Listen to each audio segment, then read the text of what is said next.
कर्नाटक में भाजपा की करारी हार, पाकिस्तान में बड़ा संकट। अब गर्मी दिखाने लगी है रौद्र रूप। सुप्रीम कोर्ट के दो अहम फैसले।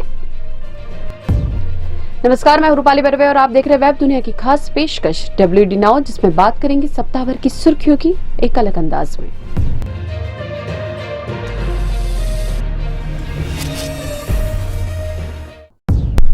कर्नाटक में भाजपा को करारी शिकस्त मिली है। यह हार भी उस स्थिति में मिली है जब प्रधानमंत्री नरेंद्र मोदी ने 19 रैलियां, 6 रोड शो करके 9 जिलों की 164 विधानसभा सीटों को कवर किया था।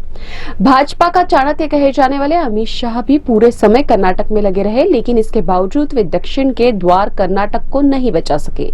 कांग्रेस ने कर्नाटक में स्पष्ट बहुमत हासिल कर लिया है और अब वहां तोड़फोड़ की संभावना भी बिल्कुल नहीं है। भाजपा के लिए यह इसलिए भी चिंताजनक है क्योंकि इस साल के अंत में मध्य प्रदेश, राजस्थान, छत्तीसगढ़, तेलंगाना आदि राज्यों में चुनाव होने हैं। वहीं कांग्रेस की कर्नाटक में जीत निश्चित ही उसका आत्मविश्वास बढ़ाएगी। इसका असर साल के अंत में होने वाले चुनावी राज्यों में भी देखा जा सकता है। कोई आश्चर्य नहीं कि 2024 के चुनाव पर भी इसका असर हो। दरअसल भाजपा कर्नाटक चुनाव में अपनी ही गलतियों का शिकार बनी। बार बार मुस्लिमों का आरक्षण रद्द करने की बात कहकर अमित शाह ने मुस्लिमों को एकजुट करने का ही काम किया। वहीं पीएम मोदी ने बजरंग दल पर प्रतिबंध की बात को बजरंग बली से जोड़ने का प्रयास किया, जो लोगों के गले नहीं उतरा। बजरंग बली की जय में वही साउंड था जो बंगाल चुनाव में दीदी ओ दीदी में सुनाई दिया था।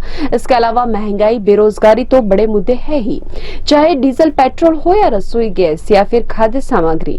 महंगाई से पूरे देश की जनता त्रस्त है। एंटी इनकम्बेंसी, 40% कमीशन जैसे मुद्दे भी भाजपा की हार का कारण बने। दरअसल अब जनता समझने लगी है, यदि आप व्यर्थ के मुद्दे उठाएंगे तो वह उन पर बिल्कुल भी ध्यान नहीं देगी। यदि भाजपा ने कर्नाटक की हार पर आत्मचिंतन नहीं किया तो आने वाले चुनावों में और ज्यादा मुश्किल हो सकती है। पाकिस्तान इन दिनों बड़े ही संकट के दौर से गुजर रहा है। पूर्व प्रधानमंत्री इमरान खान की गिरफ्तारी के बाद देश धू-धू करके जल उठा। प्रदर्शनकारियों ने सेना प्रमुख और प्रधानमंत्री शहबाज शरीफ के घरों को भी नहीं बख्शा। चारों ओर सड़क पर हिंसक भीड़ दिखाई दे रही थी और तोड़फोड़ और आगजनी के दृश्य आम थे। आर्थिक संकट से जूझ रहे पाकिस्तान को इस नई मुसीबत ने मुश्किल में डाल दिया है। जानकार तो यहाँ तक कह रहे हैं कि पाकिस्तान यदि जल्द ही नहीं संभला तो वह कई टुकड़ों में बंट सकता है। पूरी दुनिया को पता है कि सिंध और बलूचिस्तान पहले से ही अलग होने के लिए छटपटा रहे हैं। कुछ समय पहले बाढ़ से तबाही झेलने वाला पाकिस्तान अब इमरान की गिरफ्तारी से सुलग उठा है।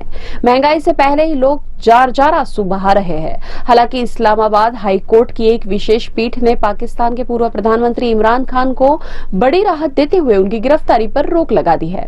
17 मई तक उन्हें किसी भी मामले में गिरफ्तार नहीं किया जा सकेगा। तोशाखाना मामले में भी पूर्व प्रधानमंत्री को फिलहाल राहत मिल गई है। इमरान की जेल से बाहर आने के बाद माना जा रहा है कि हिंसा पर रोक लग सकती है, क्योंकि सड़कों पर दिखाई दे रहे ज्यादातर लोग इमरान की पार्टी PTI से जुड़े थे। दूसरी ओर जमानत मिलने के बाद इमरान ने सेना प्रमुख असीम मुनीर पर निशाना साधते हुए कहा कि वे देश को बर्बाद कर रहे हैं। वहीं शहबाज शरीफ ने सुप्रीम कोर्ट द्वारा लाडले इमरान को दी गई राहत पर सवाल उठाया और कहा कि इसके दोहरे मानक पाकिस्तान में न्याय की मौत का कारण बने हैं। पाकिस्तान जिन हालात से गुजर रहा है उसे यही कहा जा सकता है कि ऊपर वाला ही उसे बचा सकता है। एक तरफ दक्षिण अफ्रीका में ठंड दस्तक दे चुकी है। कैपटाउन में ठंड का असर दिखने लगा है। वहीं दुनिया के बड़े हिस्से में लोग बढ़ती गर्मी से परेशान हैं। भारत भी इससे अछूता नहीं है। पिछले दिनों बेमौसम बारिश ने जरूर वातावरण में ठंडक घोल दी थी, लेकिन यह खुशनुमा दौर कुछ समय के लिए ही रहा। जैसे बादल छटे, सूरज ने अपने तेवर दिखाना शुरू कर दिए। राजस्थान से लेकर गुजरात, मध्य प्रदेश, महाराष्ट्र आदि राज्यों में गर्मी ने असर दिखाना शुरू कर दिया है। मौसम विभाग के मुताबिक गुजरात के ज्यादातर हिस्सों में लू चल रही है। राज्य के उत्तरी क्षेत्र का पाटन 45.4 डिग्री सेल्सियस तापमान के साथ बृहस्पतिवार को सबसे गर्म रहा। कुछ हिस्सों में भी लू का असर देखने को मिला। राज्य में 12 जगहों पर तापमान 43 डिग्री सेल्सियस से ऊपर दर्ज किया गया। मध्य प्रदेश के रतलाम में भी तापमान 45 डिग्री तक पहुंच गया। दूसरी ओर राजधानी दिल्ली में तापमान 44 डिग्री तक पहुंच गया। आने वाले समय में यहाँ भी लोगों को लू का सामना करना पड़ सकता है। बिहार और पश्चिम बंगाल के कुछ हिस्सों में लू चलने का अनुमान व्यक्त किया गया है। राजस्थान के कई शहरों में तापमान 42 डिग्री से ऊपर दर्ज किया गया। यहाँ भी आने वाले समय में लू चलने की आशंका व्यक्त की गई है। इसके साथ ही चक्रवाती तूफान का असर पश्चिम बंगाल और ओडिशा के कुछ हिस्सों में देखा जा सकता है। अंडमान निकोबार समूह, दक्षिण कर्नाटक, केरल, पूर्वोत्तर भारत, आंध्र प्रदेश, तमिलनाडु, लक्षद्वीप में हल्की फुल्की बारिश होने का अनुमान है। केंद्र सरकार और भाजपा के लिए बृहस्पतिवार का दिन कुछ ठीक नहीं रहा। सुप्रीम कोर्ट की दिल्ली और महाराष्ट्र मामले में की गई टिप्पणियां कहीं न कहीं केंद्र सरकार के लिए नकारात्मक रही।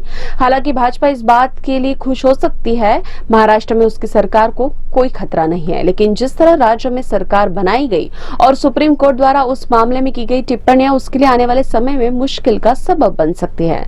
सुप्रीम कोर्ट ने न सिर्फ महाराष्ट्र के तत्कालीन राज्यपाल भगत सिंह कोश्यारी बल्कि स्पीकर की भूमिका पर भी सवाल उठाए हैं। आने वाले लोकसभा चुनाव और महाराष्ट्र विधानसभा चुनाव में उद्धव ठाकरे खुद को विक्टिम के रूप में पेश कर सकते हैं। इसके चलते जनता की सहानुभूति उन्हें प्राप्त हो सकती है। दिल्ली में भी मुख्यमंत्री अरविंद केजरीवाल और उपराज्यपाल सक्सेना के बीच जारी तकरार पर सुप्रीम कोर्ट के फैसले के बाद विराम लग सकता है। शीर्ष अदालत ने स्पष्ट कहा है कि उपराज्यपाल सरकार की सलाह मानने के लिए बाध्य है। ट्रांसफर और पोस्टिंग के अधिकार भी केजरीवाल के पास रहेंगे। शीर्ष अदालत ने यह भी कहा कि चुनी हुई सरकार के पास ही असली शक्ति है। कोर्ट के फैसले के बाद माना जा रहा है कि राजनीतिक रूप से केजरीवाल की ताकत में इजाफा होगा। यह भी संभव है कि उपराज्यपाल अब उनके कामों में ज्यादा टांग न अड़ाए। अब खबरें संक्षेप में। 10 दिन तक चली सुनवाई के बाद सुप्रीम कोर्ट ने समलैंगिक विवाह पर सुरक्षित रखा फैसला। मध्य प्रदेश के खरगोन में बुराड़ नदी के पुल से बस नीचे गिरी, दर्दनाक हादसे में 25 लोगों की मौत। दक्षिण अफ्रीका से कूनो नेशनल पार्क लाए गए चीतों में से एक और की मौत। आपसी लड़ाई के बाद मादा चीता दक्षा ने दम तोड़ा। मोदी सर ने मानहानि मामले में राहुल गांधी को दोषी करार देने वाले जज का प्रमोशन रुका, सुप्रीम कोर्ट ने दिया आदेश। मुंबई के पूर्व पुलिस आयुक्त परमबीर सिंह पर लगे सभी आरोप वापस, निलंबन रद्द। सिंह के खिलाफ जबरन वसूली से संबंधित कम से कम 4 एफआईआर थी दर्ज। ये थी वेब दुनिया की खास पेशकश। WD नाउ अगले सप्ताह की सुर्खियों के साथ फिर हाजिर होंगे। नमस्कार।